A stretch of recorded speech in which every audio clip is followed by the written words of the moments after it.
ನಮಸ್ಕಾರ ಎಲ್ರಿಗೂ. ಶುಭ ದಿನ. ಎಲ್ಲರಿಗೂ 77ನೇ ಗಣರಾಜ್ಯೋತ್ಸವದ ಶುಭಾಶಯಗಳು.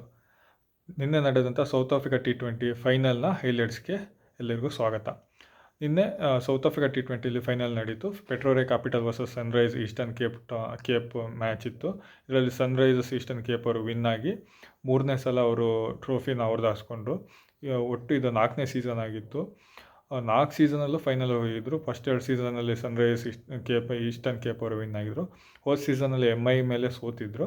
ಮತ್ತು ಈಗ ಅವ್ರದ್ದು ನಾಲ್ಕನೇ ಈ ಟೂರ್ನಿಮೆಂಟಲ್ಲಿ ಮತ್ತೆ ಅವ್ರು ಗೆದ್ದು 3 ಸಲ ಟ್ರೋಫಿ ಅವ್ರದ್ದು ಹಾಸ್ಕೊಂಡ್ರು ಅನ್ಬೋದು. ಒಂದು ಉತ್ತಮವಾದ ಟೀಮ್ ಅಂತಲೇ ಹೇಳ್ಬೋದು. ಇನ್ನು ಕಾವ್ಯ ಮಾರನ್ ಅವರು ಓನರ್ ಆಗಿದ್ದಾರೆ. ಸನ್ರೈಸ್ ಹೈದರಾಬಾದ್ ಸೇಮ್ ಓನರ್ ಇದ್ದಾರೆ, ಅವರೇ ಈ ಟೀಮ್ನ ಓನರು ಕೂಡ. ಇದು ಒಂದು ಅನದರ್ ಬ್ರಾಂಚ್ ಅಂತಲೇ ಹೇಳ್ಬೋದು. ಇನ್ನು ಇದು ನ್ಯೂಲ್ಯಾಂಡ್ಸ್ ಕೇಪ್ ಟೌನಲ್ಲಿ ನಡೀತು. ಹಾಗೆ ಸನ್ರೈಸ್ ಈಸ್ಟರ್ನ್ ಕೇಪ್ ಅವರು ಟಾಸ್ ವಿನ್ ಆಗಿ ಬಾಲಿಂಗ್ ಕೂಡ ಆಯ್ಕೆ ಮಾಡಿಕೊಂಡ್ರು. ಇದಕ್ಕಿಂತ ಮುಂಚೆ 2 ಸಲ ಲೀಗಲ್ಲಿ ಮುಖಾಮುಖಿ ಆಗಿದ್ದರು. ಪೆಟ್ರೋರೆ ಕ್ಯಾಪಿಟಲ್ಸ್ ವರ್ಸಸ್ ಸನ್ರೈಸರ್ಸ್. ಅದರಲ್ಲಿ ಎರಡು ಸಲನೂ ಸನ್ರೈಸ್ ಈಸ್ಟರ್ ವಿನ್ ಆಗಿದ್ದರು.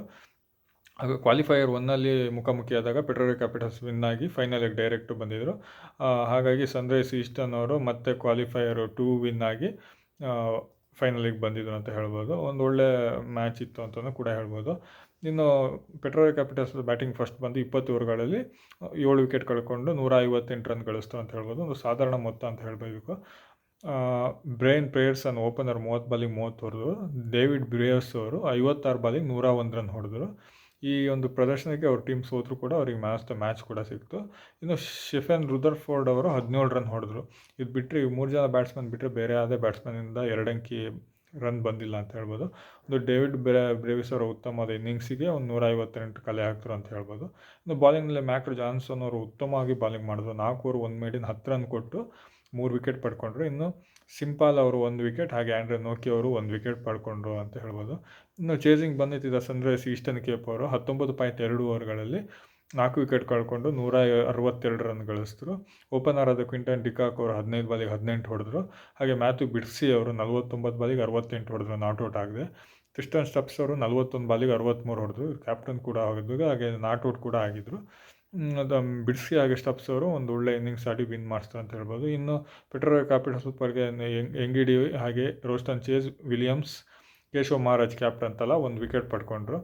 ಇನ್ನು ಸ್ಟಬ್ಸ್ ಹಾಗೆ ಬ್ರೆಸ್ಸಿ ಅವರು 64 ಬಾಲಿಗೆ 114 ರನ್ನು ಹೊಡೆದು ಒಂದು ಉತ್ತಮವಾದ ನಾಟ್ಔಟ್ ಪಾರ್ಟ್ನರ್ಶಿಪ್ ಕೊಟ್ಟರು ಅಂತಲೇ ಹೇಳ್ಬೋದು.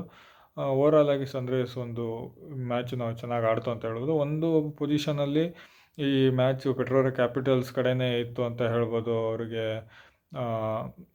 ತುಂಬ ರನ್ ಬೇಕಿತ್ತು ಲಾಸ್ಟ್ 4 ಓವರು. ಆದರೆ 17ನೇ ಓವರಲ್ಲಿ 14 ರನ್ ಬಿಟ್ಕೊಟ್ರು ಲಿಜಾಲ್ ವಿಲಿಯಮ್ಸನ್ನು. 18ನೇ ಓವರಲ್ಲಿ ಜಿರಾಡ್ ಪೀಟರ್ಸನ್ ಅವರು 21 ರನ್ ಬಿಟ್ಕೊಂಡ್ರು. ಅದು ತುಂಬ ಕಾಸ್ಟ್ಲಿ ಆಯಿತು ಅಂತ ಹೇಳ್ಬೋದು. ಇನ್ನು 19 ಓವರಲ್ಲಿ ಎಂಗಿಡಿ ಅವರು ಮತ್ತೆ 12 ರನ್ ಬಿಟ್ಕೊಟ್ರು. ಲಾಸ್ಟ್ ಓವರಲ್ಲಿ 9 ರನ್ ಬೇಕಿತ್ತು. ಸ್ಟಫ್ಸ್ ಅವರು ಫಸ್ಟ್ ಬಾಲು 6 ಹೊಡೆದ್ರು, 2ನೇ ಬಾಲು 6 ಹೊಡೆದು ಕ್ಲೀನಾಗಿ ಮ್ಯಾಚ್ ವಿನ್ ಮಾಡಿಸ್ರು ಅಂತ ಹೇಳ್ಬೋದು. ಹಾಗೆ ಈ 3ನೇ ಟ್ರೋಫಿ ಕೂಡ ಅವ್ರದ್ದು ಹಾಕ್ಸ್ಕೊಂಡ್ರು ಅಂತಲೇ ಹೇಳ್ಬೋದು. ಇನ್ನು ಡೇವಿಡ್ ಬ್ರೇವಿಸ್ ಅವರ ಒಂದು ಉತ್ತಮ ಪ್ರದರ್ಶನಕ್ಕೆ ಮ್ಯಾಚ್ ಸಿಕ್ತು. ಹಾಗೆ ಕ್ವಿಂಟನ್ ಡಿಕಾಕ್ ಅವರು ಹೈಯೆಸ್ಟ್ ರನ್ ಸ್ಕೋರರ್ ಆಗಿದ್ದರು. ಹಾಗಾಗಿ ಅವರಿಗೆ ಪ್ಲೇಯರ್ ಆಫ್ ದ ಸೀರೀಸ್ ಕೂಡ ಸಿಕ್ತು. ಇನ್ನು ಗ್ರೂಪ್ ಸ್ಟೇಜಲ್ಲಿ ಸನ್ರೈಸ್ ಈಸ್ಟರ್ನ್ ಕೇಪ್ ಅವರು ಫಸ್ಟ್ ಪೊಸಿಷನಲ್ಲಿದ್ದರು 10-5 ವಿನ್ ಆಗಿ. ಪೆಟ್ರೋರೆ ಕ್ಯಾಪಿಟಲ್ಸ್ ಅವರು ಸೆಕೆಂಡ್ ಪೊಸಿಷನಲ್ಲಿದ್ದರು 10-5 ಆಗಿ 5 ವಿನ್ ಆಗಿ. ಸೊ ಯಾರು ಟಾಪಲ್ಲಿದ್ದರು ಅವರೇ ಟೂರ್ನಿಮೆಂಟ್ ವಿನ್ ಆದರೆ, ಯಾರು ಸೆಕೆಂಡಲ್ಲಿದ್ದರು ಅವರೇ ರನ್ನರ್ ಆಫ್ ಆದರು ಅಂತಲೇ ಹೇಳ್ಬೋದು. ಇನ್ನು ರನ್ಸಲ್ಲಿ ನೋಡಿದ್ರೆ ಕ್ವಿಂಟನ್ ಡಿಕಾಕ್ ಅವರು 11 ಇನ್ನಿಂಗ್ಸಲ್ಲಿ 390 ರನ್ ಹೊಡೆದ್ರು. ಡೇವಿಡ್ ಬ್ರೇವಿಸ್ ಅವರು 11 ಇನ್ನಿಂಗ್ಸಲ್ಲಿ 370. ರಿಕಲ್ಟನ್ ಅವರು 9 ಇನ್ನಿಂಗ್ಸಲ್ಲಿ 337 ಹೊಡೆದ್ರು. ಯಾರೋ ಟೋನಿ ಇಂಜುರಿ ಆಗಿದ್ದರಿಂದ ರಿಕಲ್ಟನಿಗೆ ಈಗ 2020 ವರ್ಲ್ಡ್ ಕಪ್ಪಲ್ಲಿ ಪ್ಲೇಸ್ ಕೂಡ ಸಿಕ್ತು ಈ ಪರ್ಫಾರ್ಮೆನ್ಸ್ಗೆ. ಇನ್ನು ವೆಸ್ಟ್ ಇಂಡೀಸ್ ಪ್ಲೇಯರ್ ರುದರ್ಫೋರ್ಡ್ ಅವರು 10 ಇನ್ನಿಂಗ್ಸಲ್ಲಿ 334 ರನ್ ಹೊಡೆದ್ರು. ಹಾಗೆ ಆ್ಯಡಮ್ ಮ್ಯಾಕ್ರಮ್ ಅವರು 7 ಇನ್ನಿಂಗ್ಸಲ್ಲಿ 309. ಬಿಡ್ಸಿ ಅವರು 291 ರನ್ ಹೊಡೆದಿದ್ರು. ಇದು ಟಾಪ್ 6 ಹೈಯೆಸ್ಟ್ ರನ್ ಗೆಟರು. ಇನ್ನು ವಿಕೆಟ್ಸಲ್ಲಿ ಬ್ಯಾಟ್ಮನ್ ಅವರು 9 ಮ್ಯಾಚಲ್ಲಿ 20 ವಿಕೆಟ್ ತೊಗೊಂಡಿದ್ರು. ನೋಕಿ ಅವರು 11 ಮ್ಯಾಚಲ್ಲಿ 18 ವಿಕೆಟು. ಸಿಕಂದರ್ ರಾಜ್ ಅವರು 10 ಮ್ಯಾಚಲ್ಲಿ 15 ವಿಕೆಟು. ಮ್ಯಾಕ್ ಜಾನ್ಸನ್ ಅವರು 11 ಮ್ಯಾಚಲ್ಲಿ 13 ವಿಕೆಟು. ಹಾಗೆ ಎನ್ಕೋಬಿ ಮೊಕೆನೋ ಅವರು 13 ವಿಕೆಟ್ ಪಡ್ಕೊಂಡಿದ್ರು. ಇದು ಟಾಪ್ 5 ಬಾಲಿಂಗ್ ಪರ್ಫಾರ್ಮೆನ್ಸ್ ಅಂತ ಹೇಳ್ಬೋದು. ಪೆಟ್ರೋರೆ ಕ್ಯಾಪಿಟಲ್ ಸೆಟ್ ಕೋಚು ಗಂಗೂಲಿ ಕೂಡ ಆಗಿದ್ರು ಅಂತ ಹೇಳ್ಬೋದು. ಅವರು ಗಂಗೂಲಿಗೆ ಗೆಲುವು ಇಲ್ಲೂ ದಕ್ಕಲಿಲ್ಲ, ಈ ಸೌತ್ ಆಫ್ರಿಕಾ T20 ದಕ್ಕಲಿಲ್ಲ ಅಂತ ಹೇಳ್ಬೋದು. ಇದಿಷ್ಟು ಫೈನಲ್ ಮ್ಯಾಚ್ ಹೈಲೈಟ್ಸ್ ಆಗಿತ್ತು. ಇಲ್ಲಿಗೆ ಸೌತ್ ಆಫ್ರಿಕಾ T20 ಸರಣಿ ಕಂಪ್ಲೀಟ್ ಆಯಿತು ಅಂತ ಹೇಳ್ಬೋದು. ಉತ್ತಮವಾದ ಸರಣಿಯಾಗಿತ್ತು, ಕೆಲವು ರೋಚಕ ಪಂದ್ಯಗಳಿಗೂ ಸಾಕ್ಷಿಯಾಗಿತ್ತು ಅಂತ ಹೇಳ್ಬೋದು.